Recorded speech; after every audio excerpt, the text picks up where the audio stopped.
ఏమీ చెయ్యకుండా ఎలా వదిలిపెట్టాలి?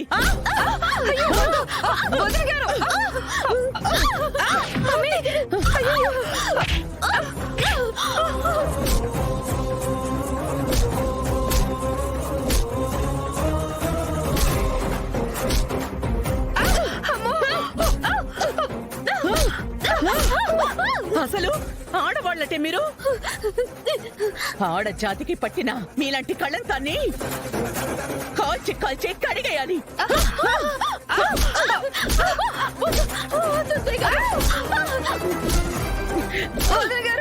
చచ్చిపోతాం బాబాయ్, కాళ్ళు పట్టుకుంటాము. కాళ్ళు పట్టుకున్న పొర్లు దండలు పెట్టినా మీరు చేసిన పాపాన్ని క్షమించను. లేవండి. మీరు చేసిన తప్పులకి జైలు శిక్ష పడాల్సిందే. పదండి.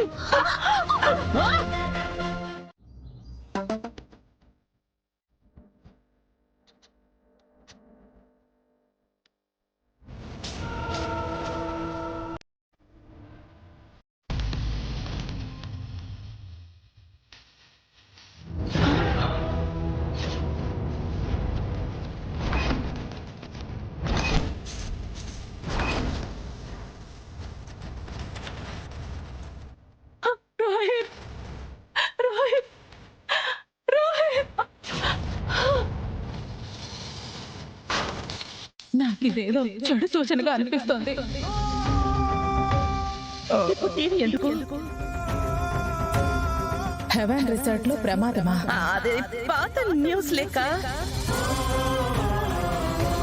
ఆనంద, బాబుకు ఒకసారి వీడియో కాల్ చేయమ్మా.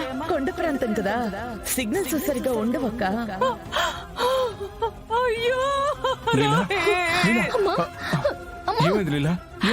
ఏమండి, అంటే ఆ రోజు అక్కడ జరిగిన ప్రమాదంలో రోహిత్ చనిపోయాడా? అలా ఏం లేదు. అయ్యో భగవంతుడా, నా బిడ్డ మంటల్లో కాలి బూడిదైపోయాడా? మన బిడ్డ చనిపోయాడా? ఆనంద, ఏంటానంద మీరు చేసింది? రోహిత్ మంటల్లో చిక్కుకుని ప్రాణాలు పోగొట్టుకున్నాడని ఎందుకు నా దగ్గర దాచారు? నాకెందుకు చెప్పలేదు ఆనంద? అది కాదక్క, ఏమైందంటే నాకంతా తెలిసిపోయింది ఆనంద. నేను పేపర్ చూశాను.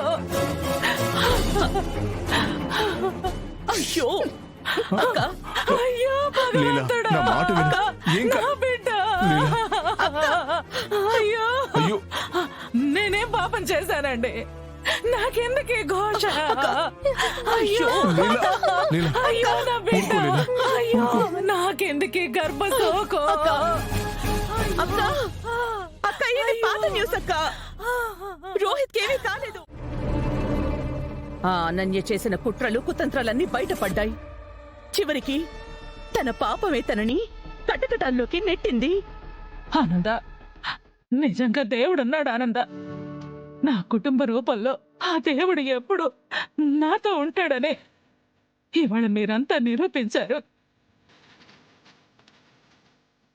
ఇంట్లో ఒకరికి కష్టం వస్తే కుటుంబం అంతా ప్రాణం పెడతారని, ఉమ్మడి కుటుంబం అంటేనే కొండంత బలమని మీరు అర్థమయ్యేలాగా చూపించారు.